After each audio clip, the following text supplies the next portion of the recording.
ka langonin to pan chu ka ya hi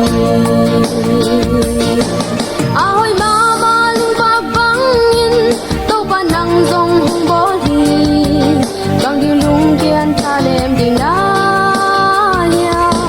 pat be be na lung kia chang in pa kwa na ling pak te enin ahoy na le anam trina to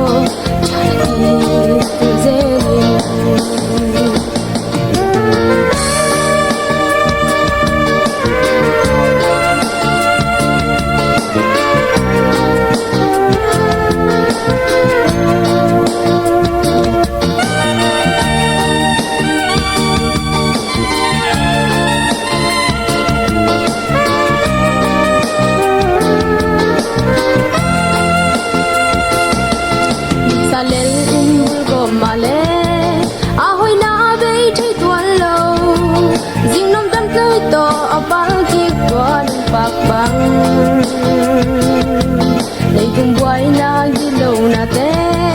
ông dâu có bin vun ma le tung lâm văn hong luang văn đai tùy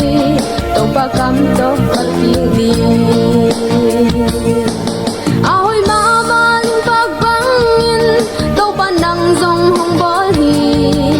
bang đi lung kian tha lem ding da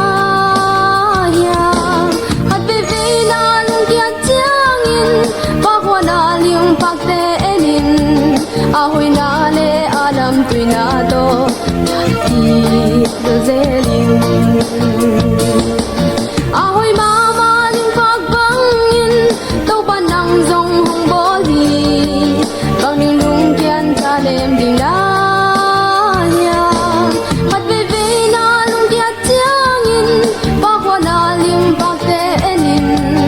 ahoy na le alam tuina to zelin ahoy mama lung pak bangin to panang zong hong bo hi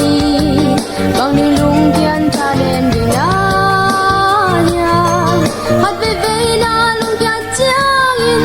ba kwa na ling pak te enin ahoy na le adam tu na to